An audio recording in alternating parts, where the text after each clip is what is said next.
The Court of Public Opinion is a part of the Amateur Radio Network.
The Court of Public Opinion is a part of the Amateur Radio Network.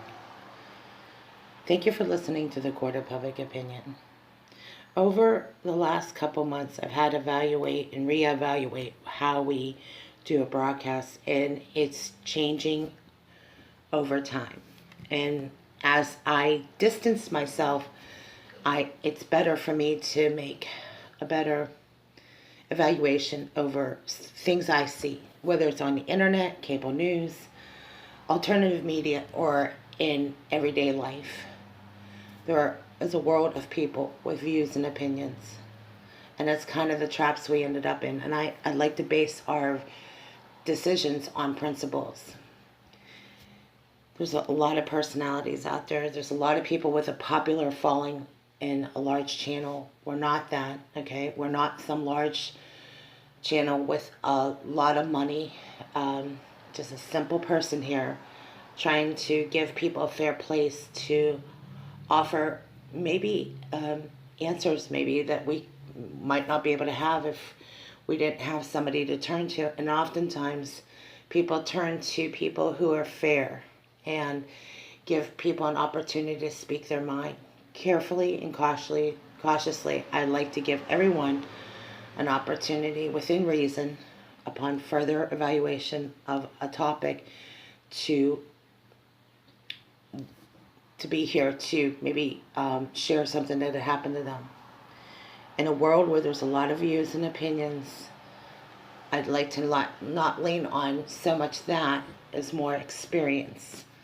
And my experience is it's getting harder and harder to find somebody who has a kind answer to sometimes the hard problems. It's real easy to allow the egos to decide what they think is right. And every situation is different. So I'd like to be very careful how we evaluate, because I realize that some of the topics are sensitive. And we have touched on sensitive topics. I don't know who authorizes who's in charge of what, okay? In the larger scheme of things, I think it's based on popular opinion or popular views. But what if you're not popular? What if you don't have a credible following? Does that make you less significant? Not at all. It just means that you're not. Maybe it's bad marketing. I don't know. But for any channel on YouTube or channels out there, whether it be now, you could be on Access TV, or cable news, or you could be in mainstream news. My concern is not those things. It's helping somebody. At the end of the day, did we help somebody? At the end of the day, did this person move further? Do we really carefully diagnose the problems instead of sitting here criticizing, critiquing every situation? Because there's plenty of channels that do that. They have analysts to do that, and that's what they're designed to do, contributors, etc. And I'm learning, and it's helpful for me to be in that place where I know we have carved ourselves our own niche, because there's plenty of channels that have their own customer base and people that listen to their channel. And with a small channel like mine, we don't have a large budget. I'm pretty much broke most of the time because we're trying to make something happen here. So if you would like to support us, please go to Patreon and become a patron and support what we're doing. I'm not connected to any groups, organizations, and I like it that way, because we got to be free and independent, or we're not going to be able to serve you better that way. And otherwise, I would not be able to be fair in carefully evaluating topics that might be difficult for somebody to express and openly share. Because I'll be honest with you, I'm not in the limelight, and I wouldn't be comfortable forcing somebody to discuss something that might be very personal.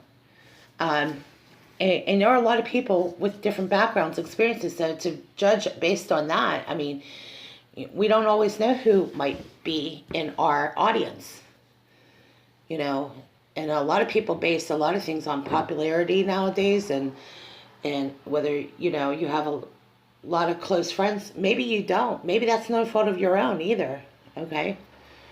So I'd like to keep that in mind and play that as a factor going forward, because like I said, unless you support us, we might not exist as a channel, and I have to accept that. I have to accept that we might not have the relationships we want, not because of choices we made, just because of circumstances. So I really hope you do consider supporting us.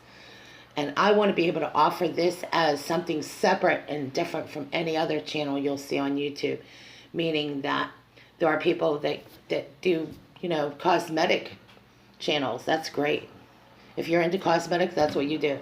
There are some channels that offer a debate platform discussing only issues within their community. That's fine. We're going to show up where most people won't show up. And we might oppose some of the personal views, but we're challenging you to allow us into that platform, instead of always offering and agreeing to everything that you hear out there, that we'd be able to carefully evaluate topics Not because based on what the current debate issue or current issue, but to rise above that based on principle, okay? And you'll know better what I mean by that when you look at some of the news channels or YouTube channels out there, which I find that's wonderful because they have a large subscription. That's not our, we're not looking for ratings here. We're looking to get beyond the ratings game. We want to tackle some of the tough topics. Most of the time what you'll find is there are a lot of people say, well, you would never give me a second chance. I said, who said that? Who told you that? I'm inviting anyone, and upon careful evaluation, I'll read over your concerns. And if you offer feedback about a topic, I'll even consider addressing it.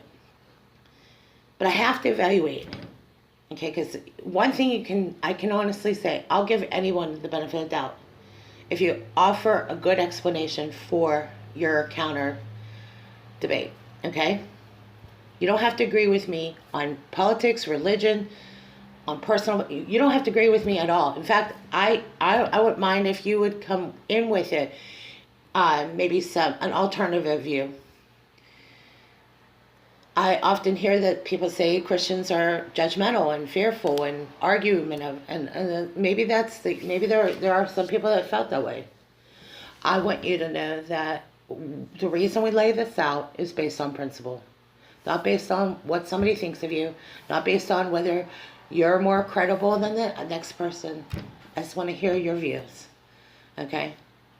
Because in a world where opinions matter and analysts have their own column and people write their own stories, I want to be able to, for that person that doesn't get a chance to share their side of the story, to be able to maybe discuss that with me. And there are some things out there right now that people need a place where they can go to, where if they don't find it there, they'll find it here. And I want to offer that. And you'll know what I mean when you see what's out there. There's, again, a huge selection of news talk segments where they invite their own people in. That's fine. We're not looking to be connected in any way. And if it means we're going to have less viewers and less subscribers, so be it. This is not a ratings game for us. This is about us searching for the answers and getting to the truth and maybe helping somebody along the way. Okay, so I said that to establish this.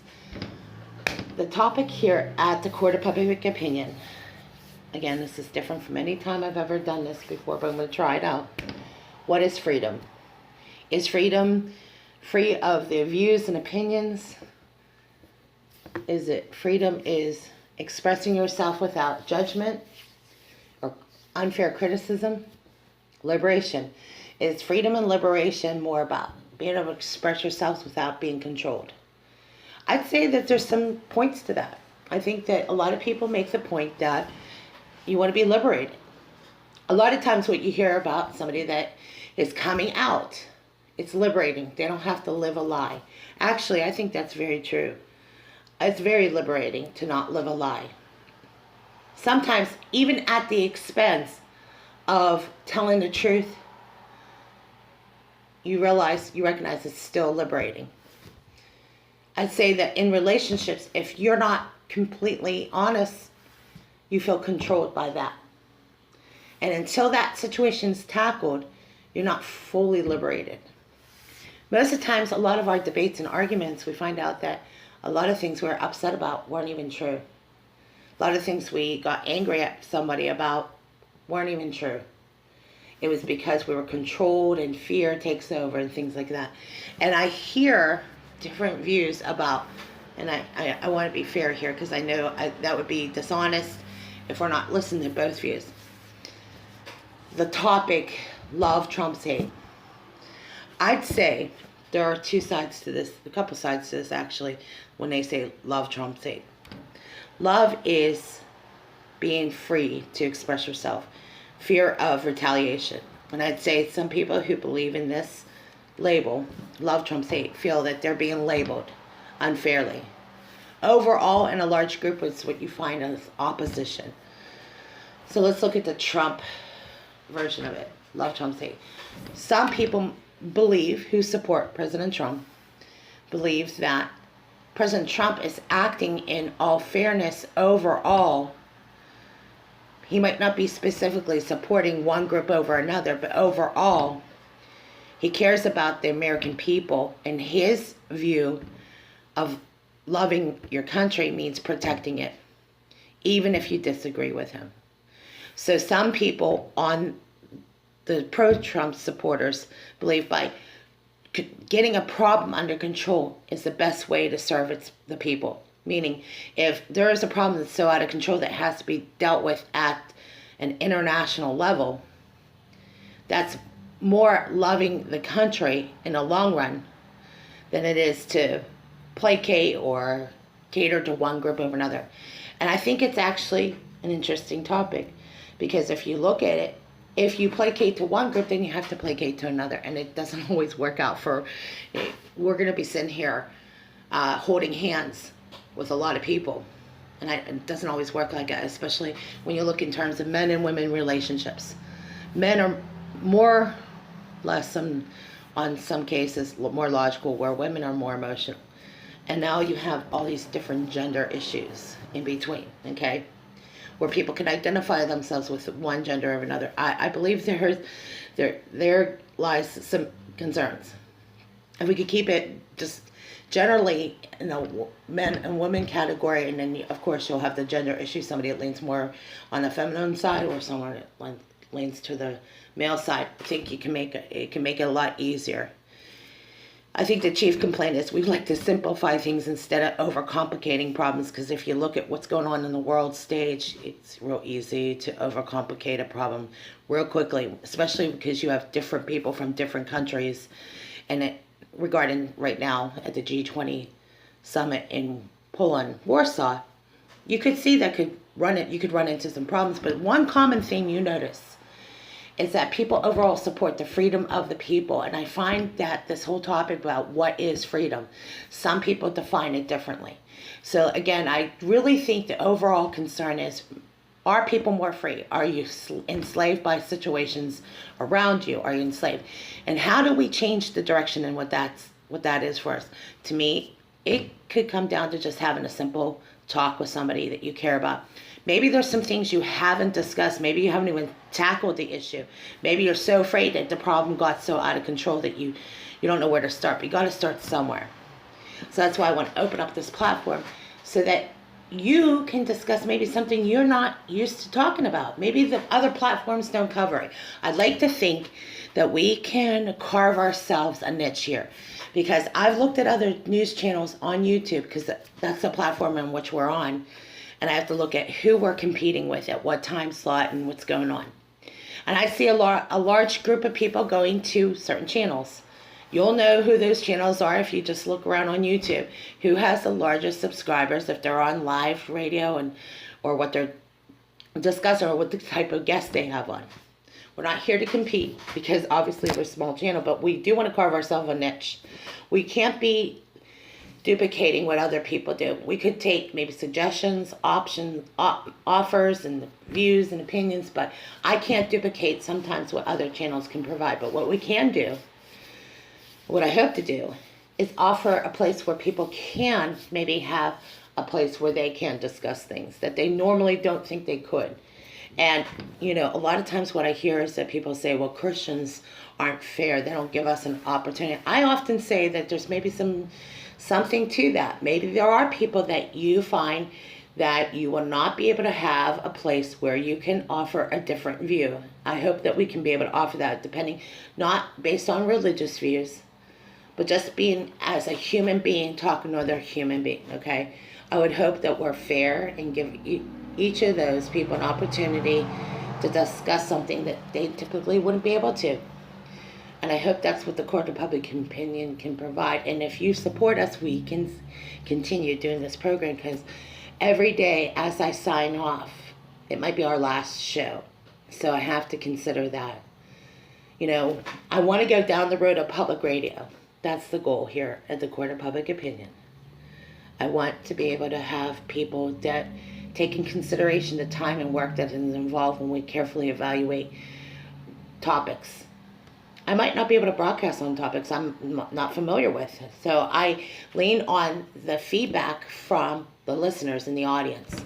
And to me, the listener and the audience have a fair advantage. You can subscribe or unsubscribe. That's one good thing. You're free to come and go as you please. But I hope that we have more than that. I hope we have a loyal following, and that there are reasons I will give you right now that I hope that we can accomplish that with a loyal following.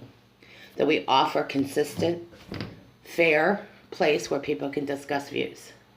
No, we do not need to know what race, color, what sexual preference. We don't need to know all this. This is people talking with people. In the court of public opinion, there is a wide range of views of opinions, okay? And one of the kind of things that are counterculture to today is that not everybody has a place to just escape and just have a good time and be able to even discuss problems without feeling like they're on the hot seat. And how many of you have ever had to have a confrontation where you're trying to discuss something, you know it's already awkward going into it, so you don't want to feel any more awkward? Well, we like to at least warm it up and be sensitive to those things. And I can't always warm it up the way I am now, but I as we go forward, I want to make sure I lay this out now for future shows coming ahead. That's all depending on your support. Please support us. I do not have a large budget. This is just me. I'm a one-girl operation. I put together this studio. There's a lot of work and money and time involved that I couldn't even go into, and I don't want to have to go into that. I would hope that you give me the benefit of the doubt. And please know that I need to keep this studio going as of today. I mean, every day I could shut down and it'd be over. So thank you ahead of time if you take in consideration what it costs to do a program and do it the way I would like to do it. Because right now on a low budget, I can't do it. This is about as what you're going to get. It's a generic broadcast for now. But I'd like to exceed that. The goal is for us to go and have our own program and be on public radio and maybe be on Access TV very soon. So by your generous support, that's where we're going to be. And we want to be able to pay our crew, and we want to be able to pay our staff, and we want to pay for the airtime that we have, because actually that's what it requires to get on public radio. Sometimes it costs money to do that. But we also have to get paid, and we need employees that want to come up to work, and we want them to enjoy their experience as well. Overall, I hope those things I just listed help lay out the case for the court of public opinion and what freedom is. Freedom to discuss things. As you know, mainstream news is, on the hot seat because they're always critiquing even the people that oppose them. And I hope that even while there might be people that oppose us or disagree with us, that platform, that door is open to you. I want to hear what your views and opinions. And if you make a meme about me getting punched out, well, then I want to see it, okay? Otherwise, I think what happens is you got a lot of people out there. I'm not a very familiar face, so for me it's no big deal. But because I don't have a popular channel. You never see me on any cable news like CNN. I'm nothing like that. I'm just a person with a bunch of good ideas, and maybe my good ideas will be dumped. At the end of the day, they might totally disregard me. I hope that that's not the case, but I've been turned down for a lot of things anyway. So it all depends on what we do here. We're establishing it here, where people can offer different views and opinions and be liberated in that. Because I can't think of a harder place in America where there's a dialogue. If you have an opposing view, you're going to be criticized. I think oftentimes that's the test, is that how far can you handle criticism? I just hope that you understand that one of the prerequisites here at the Court of Public Opinion is that we do not want this to be a place of constant criticism, because it's not going to work here. It can't. We got to coexist in a healthy environment where people have answers and solutions. And that's been our focus for 10 years. Not discussing the problems without... The only time we ever hear a problem is if we have a solution. Otherwise, it's fruitless. and we're not going to get very far. So I'm going to leave it there. I want to tell you, after the 4th of July and traveling, I know that I had to sit down and think about what is freedom. Well, I have to tell you, a lot of people might know this. Some of you might have gone to jail before, so you might know what this. You never know what your freedom's like until you lose it.